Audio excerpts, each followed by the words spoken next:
Quincy and Claire talk conspiracy, and welcome to our very first filmed episode. We're so excited. We're hoping that this works. This is kind of our second attempt. Shh, don't tell them. Yeah, I know, we shouldn't tell you, but we just want to be real, you know, just to see what it's really like. But welcome to our podcast.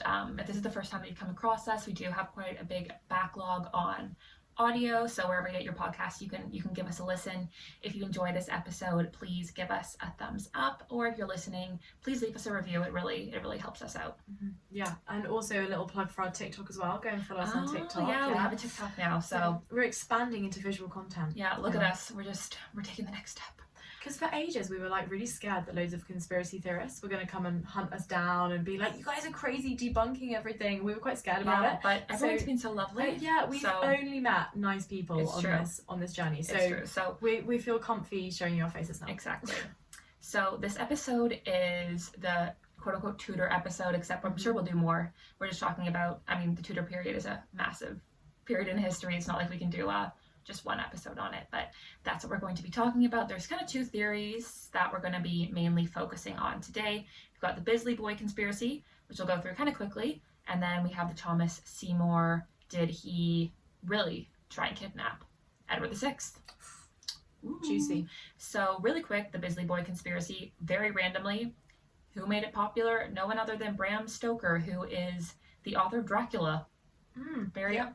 He was really into it. He wrote a whole book called Famous Imposters about, you guessed it, famous people who he thought were imposters, one of whom being Elizabeth I, that she was actually a man who originally was a little boy from Bisley.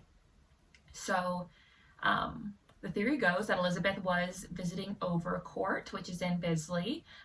It's a house just outside of London. This was during the plague. A lot of the aristocracy was leaving to get away from the plague. It was actually really only poor people who were staying in the city who didn't have anywhere to go. So she's there. When she was about 10 years old, she fell gravely ill while there. And all of a sudden her governess gets a letter saying that her father, Henry VIII, is coming to visit. So she's already freaking out, the governess, because Henry is known for his temper. At this point, he's not afraid of beheading women, is he? Yeah, exactly. He's not. Yeah. He's, beheaded Elizabeth's own mother. So the governess is a little worried.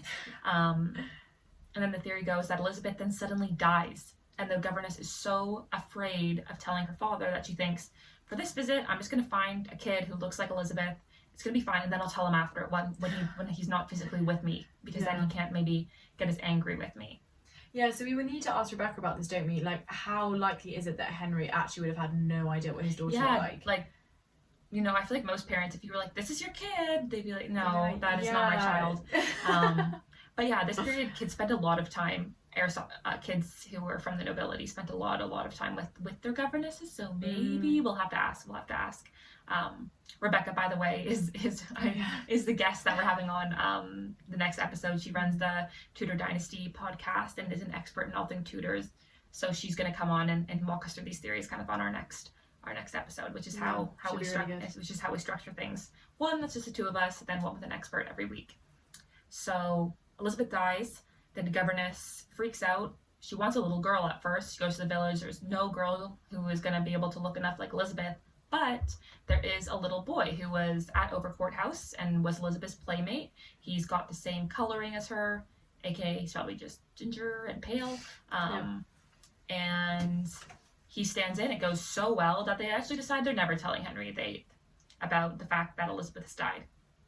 This theory kind of emerged because about 200-300 years later, a small stone coffin was discovered at Overcourt, and it had the remains of a girl in fine Tudor clothing. So the story goes that this was Elizabeth, and someone told this to Bram Stoker while he was visiting. He goes on to write this book.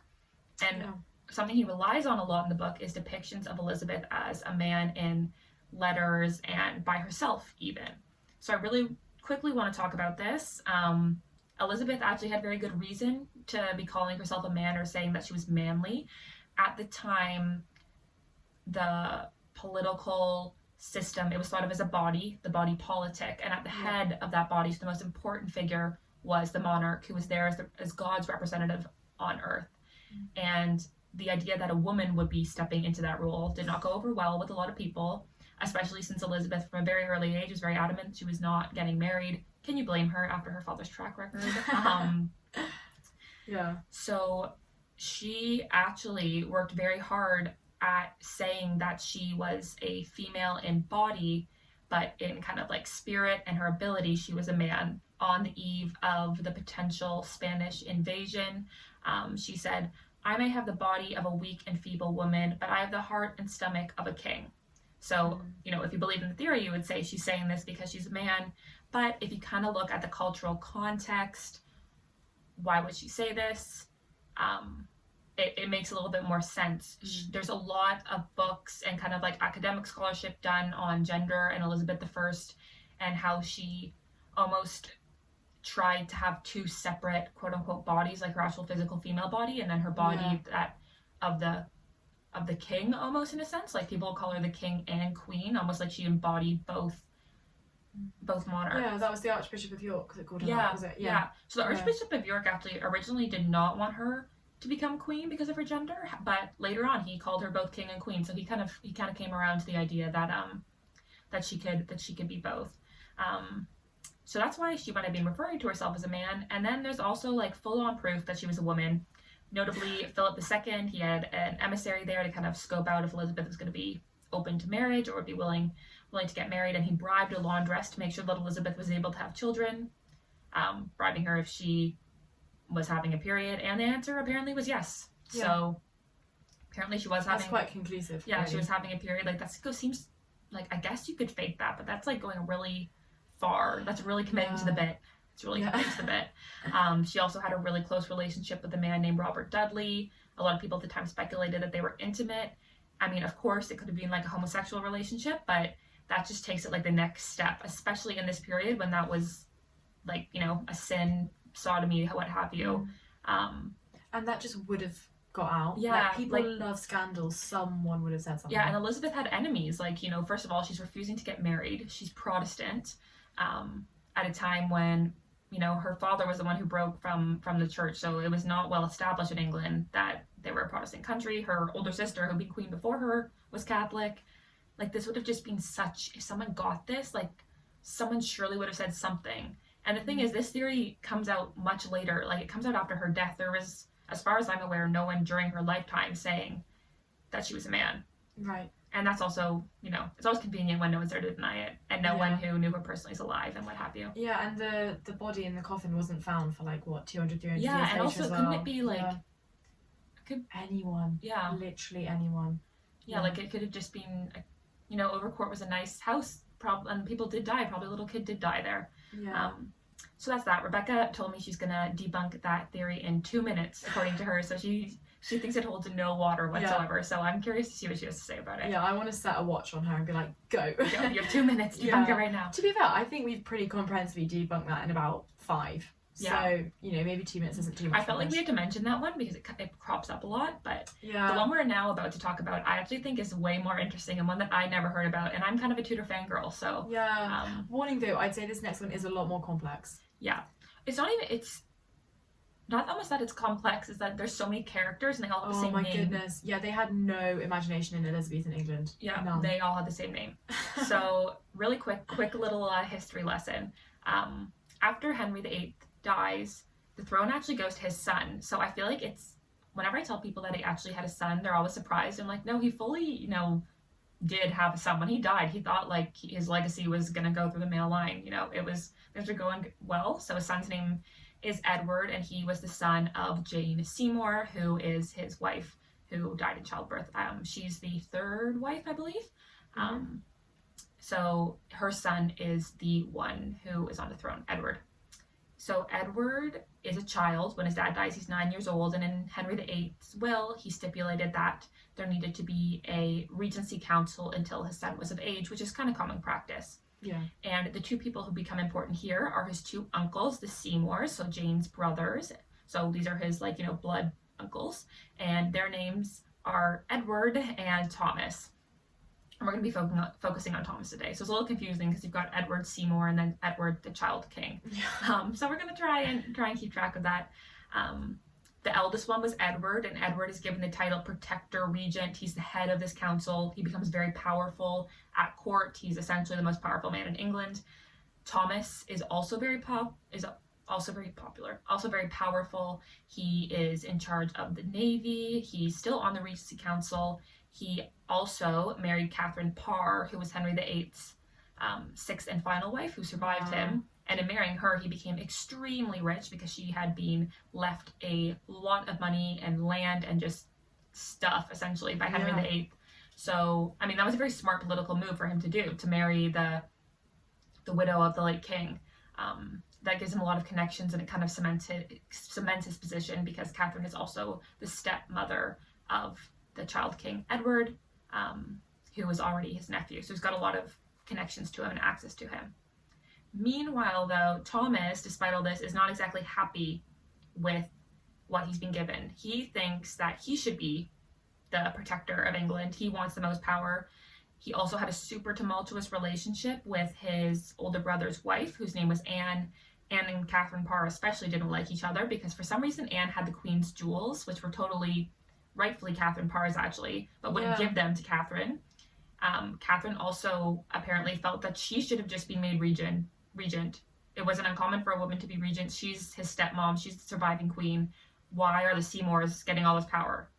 You know, so she married one of them, so then she was like, okay, I guess he's fine. But yeah, she clearly wasn't that bothered. There's a lot of tension between these two parties. They don't like each other. They're trying to backstab each other at court and go after each other, blah, blah, blah, blah, blah. So essentially, Thomas and Edward, the brothers, their relationship totally deteriorates. Edward kind of knows what Thomas is up to, that he's trying to backstab him, so he kind of, is trying to make him unpopular at court as well. So there's a lot of intrigue going on. Meanwhile, I feel kind of bad for little Edward, who's got his uncles fighting over him. Yeah. Well, he's just trying to casually rule the country at age 9. 9. Yeah. Also, his uncle Thomas, who'd gotten all this money from marrying Catherine Parr, starts giving him a pretty generous allowance to kind of try and bribe him almost. Edward Seymour finds out about this and puts a stop to it. What's also interesting, though, is Thomas is pretty interested in Elizabeth. And interested in not the best way. So while he was sketchy from there on. While he's married to Catherine, Elizabeth comes and lives with the two of them. Now, Elizabeth still had a governess at the time, and Elizabeth's governess was absolutely scandalized by the way Thomas was acting around her. Apparently, he would come into her bedchamber and he would slap her on the behind, kind of for fun. Weird. Yeah. And later on, he fully tries to marry her. So he was plotting. Let's just say that he was plotting. Because, of course, Edward, if he were to, die young, and he was kind of a sickly child, it's always possible. Mary the First, who did eventually succeed him, is a Catholic, which is a big problem at the time. People don't want a Catholic queen. No. And she goes on to become Bloody Mary because she did, when you hear Bloody Mary, that's who it's named after, because she did kill a lot of Protestants. But that's a whole separate issue. So in 1548, Catherine Parr gives birth to a child and dies from complications of childbirth. So all of a sudden, Thomas is a free man again. And he starts paying even more attention to Elizabeth, who's getting a little bit older. And it seems as if Elizabeth might have actively been trying to avoid him. She all of a sudden moves out of their household and just never seems to be at the same place at the same time as him. She's just kind of house jumping. She's not that interested in being near him. I don't blame her. He sounds like a weirdo. Yeah, he sounds, And she was also probably used to people kind of trying to use her as a pawn in their games and what have you. That wouldn't have been totally crazy to her that maybe someone was trying to manipulate her and use her.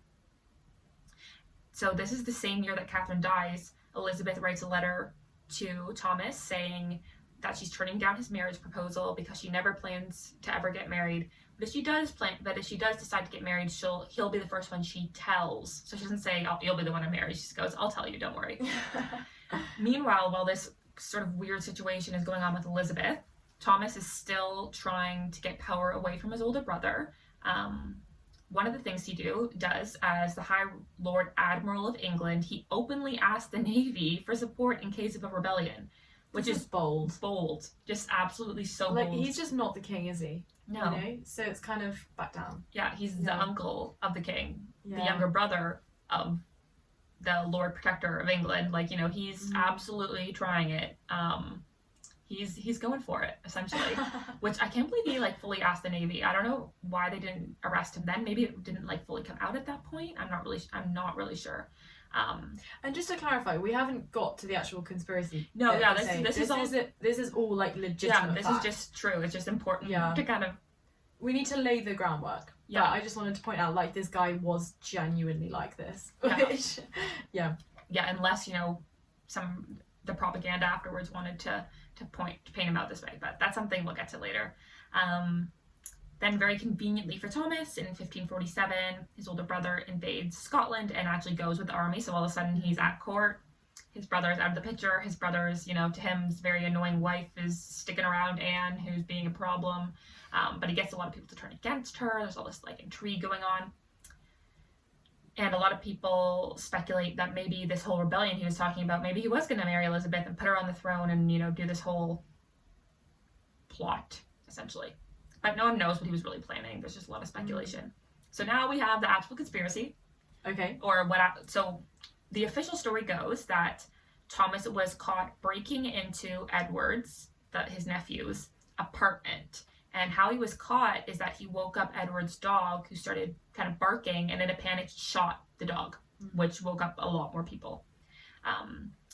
Francois Vanderdelt, the imperial ambassador, from modern-day Germany, is one of the primary witnesses on this. And he says, he heard the gun, he wanted to go investigate what was going on. And it seems like Thomas was trying to break into Edward's apartments and kidnap him, essentially. He was later accused of plotting to marry Elizabeth and put her on the throne. So I think he was like accused of like 23 counts of treason or something. Because he's arrested after this and put in the tower. Yeah. And people investigate Elizabeth. They investigate other people that he was involved with. Not Catherine's dead at this point. But yeah, there's a lot of speculation as to what he might have been plotting to do. In kidnapping Edward, it's kind of like, okay, why would he kidnap Edward? What would that get him? A lot of people think maybe it was to force him to marry Lady Jane Grey, who, if you've heard of her, she's also known as the 9-Day Queen, a pretty important figure in Tudor history. That is another very fun story. Yeah, that's another crazy little one. But long story short, she, in another timeline of history, might have been the queen one day. She was the queen very briefly, but things went wrong for her very quickly and she was executed. So maybe Thomas was trying to force Edward to marry her. No one really knows what his grand aim in kidnapping him was. Yeah. Which is potentially part of the reason that some people think he never was. This didn't happen. This was all a plot by his older brother to kind of get rid of him once and for all. He was causing too many problems. He was, just openly plotting. It's sad that a lot of this does just boil down to sibling rivalry, really. Yeah, and greed, to be honest. Yeah, and poor little Edward, who's a little kid. I know. He was just like in the middle of all this. Like when I was 9, I can't imagine that. But it was different. It was different. And poor Elizabeth too. She's got her like creepy uncle trying to marry her. Then after this, after her half brother dies, her half sister like locks her up in the tower. Like Elizabeth absolutely had a time of it before she went on the throne.